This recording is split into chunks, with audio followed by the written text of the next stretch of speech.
Gavin, before we have too many more people trickle out, do you want to get to our last topic du jour? And then, of course, we will read every single last super chat. So if you have any questions, comments, concerns, want to send us hate mail or love, that's a great way to do it before the end of the stream. We don't read ads. We don't do any sponsorships. We're just supported by you guys. And so we like to give, thoughtful, full-throated responses to all of your super chats. But before we dwindle down anybody else that's just here to catch our live show, we're going to dig right back into our next story. If you want to tee it up, Gavin, Crystal and Cenk Uygur with the one-eyed man himself. Pretty crazy. Yep, let's take a look, guys. Piers Morgan panel. I get that Crystal now. Ball. It's a little bit better. And Cenk Uygur. Oh, you're good. Yeah, Cenk, I woke up this morning and I actually thought of you. I felt sorry for you because I thought, how on earth are you going to come on my show now, given the sheer scale of this devastating victory and devastating defeat for the Democrats? I mean, it is hard to imagine a worse morning to be Cenk Uygur. So, how are you? I'm great. I come on your show with the same swagger I always do. So the reality, Piers, is unfortunately I was right all along. I told you that Joe Biden was feeble and ridiculous, and I told you they should have done a real convention and a real primary, and they didn't do it. They should have picked their strongest candidate. Now, look, Crystal's 100% right, and I need everybody to understand this is the most important fact about politics today in America. It is not left versus right. That is an old way of thinking. It is populist versus establishment. And the establishment loses every time now. And the reason that they can't see it is because everyone on TV, everyone in the Democratic leadership is the establishment. So they can't look at themselves in the mirror and go, oh, it turns out people hate me. They need to go in a populist direction. It is super obvious. They'll probably never see it. Next time around, the main thing is, we've got to reach the Democratic voters, go around mainstream media who lie to them 24/7. Right now, this morning, they're doing copium on MSNBC, talking about how white women ruined this for them or different demographic groups didn't show up. It's absurd. It's absurd. You lost because you're a bunch of elitists and you don't even realize it.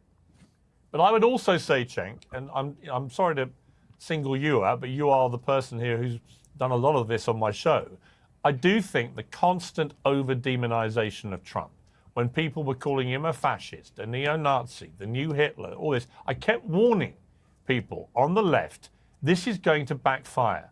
Most average Americans... Okay, here's the reason why it backfired. I don't believe it's because they used that rhetoric. Look at the rhetoric that Donald Trump used. Look at the rhetoric that J.D. Vance used. Look at the rhetoric that was constantly used by the right to describe Kamala Harris, to describe the left flank, to describe the Democratic Party. So what I don't agree with Piers on is that it was somehow this like rhetorical failure when it came to messaging, right? The problem was they couldn't sell anybody their fucking bill of goods, right? They couldn't sell anybody that Kamala was going to do anything. They couldn't convince people that when she got into office, she was going to do a goddamn thing. So if you want to call the other guy a Nazi, if you want to call the other guy a fascist, you have to plan to walk in and wipe the floor with him. Talk about, this is what I'm going to do. That's what I'm going to do. I'm going to do this, that, and the other. Here's how we're going to bring in a new agenda. We're going to set the tone for change.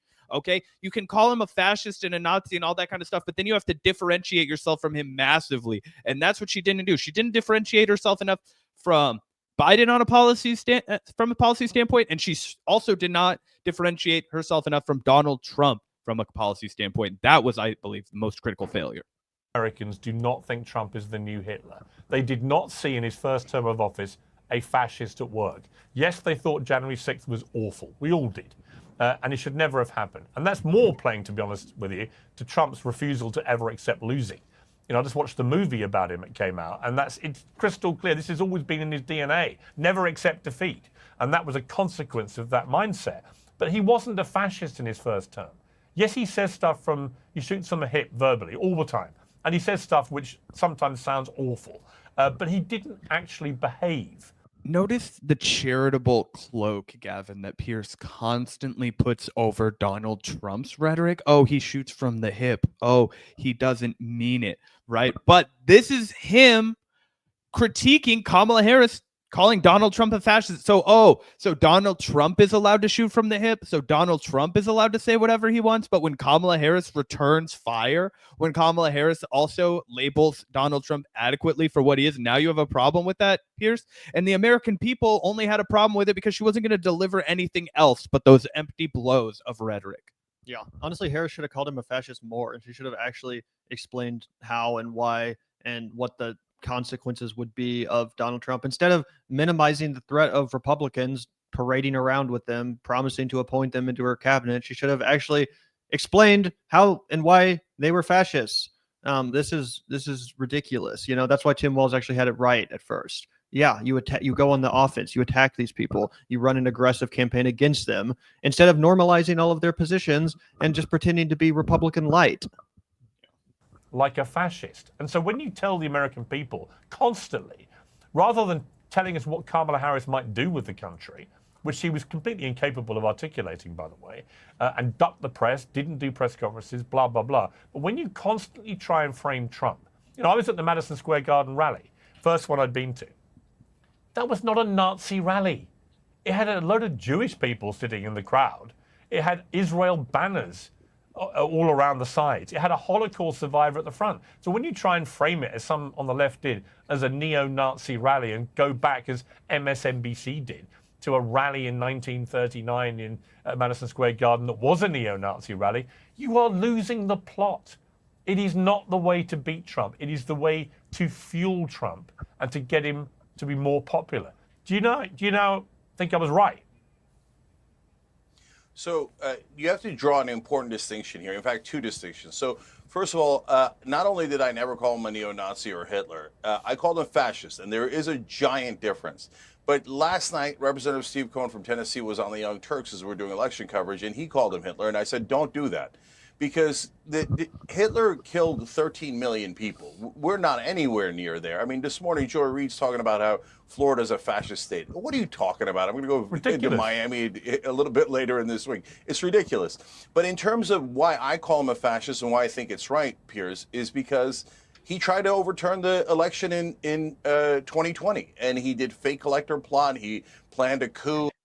And this is such fucking horseshit from the guy that's supposed to be holding down the left flank. Do you want to know why people correctly called Donald Trump Hitlerian? Was because he would go up and he would say crazy shit about immigrants, like they're eating the cats, they're eating the dog. He would say that they're poisoning the blood of the nation. That is 100% Hitlerian language, and it's okay to say that. Let's also talk about the fact that Donald Trump did aid and abet a genocide while he was president. There was bipartisan legislation co-sponsored by Rand Paul and Ro Khanna in both the House and Senate, and it was going to prevent the United States from sponsoring and sending U.S. weapons to Saudi Arabia so that they could do a genocide on Yemen.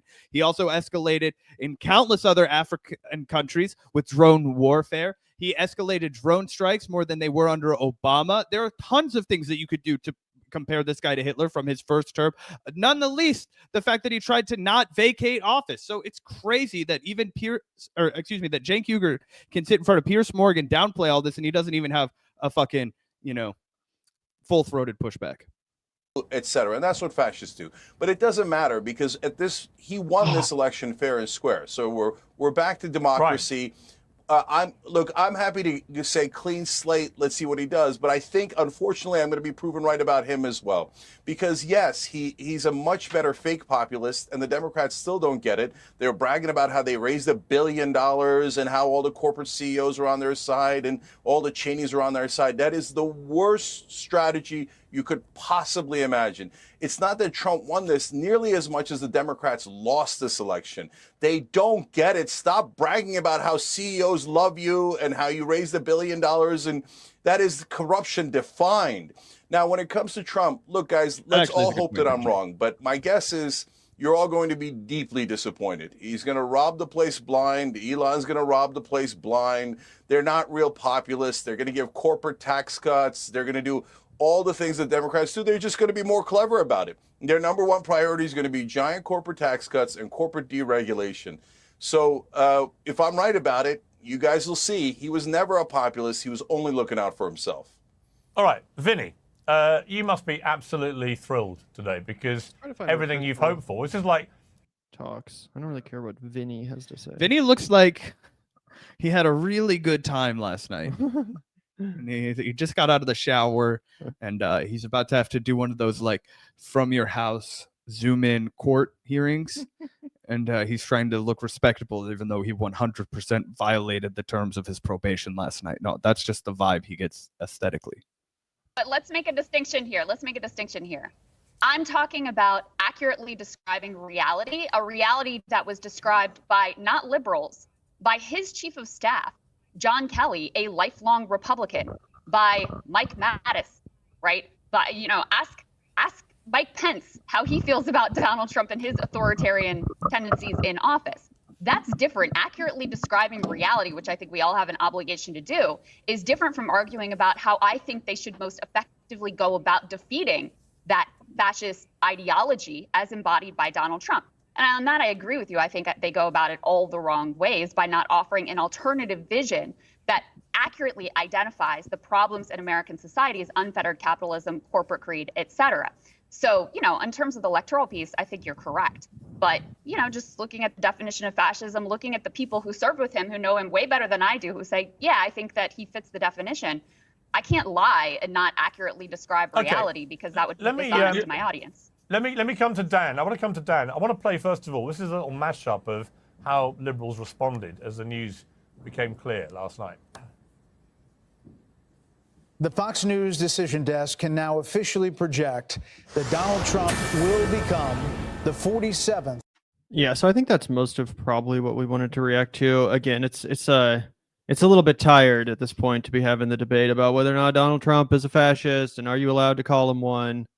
How many times are we going to have this fucking debate, specifically on Piers Morgan? Is that the only topic he knows how to discuss? Do you condemn him as? Am I wrong, though? I feel like the last 6 Piers Morgan debates we've reacted to have just devolved into the same shit. You know what I'm saying? Oh yeah, I mean, it's a good formula for him because it has been clickable, but I agree with you. I mean, it's a dead horse at this point, and it doesn't really matter. At this point, we have to resist whatever he does, whether he's Hitler or not. Yeah, 100%. 100%. We tried to warn you guys. No one cared. They said, yeah, let's have a fascist. So now it's time to find out if he's actually going to go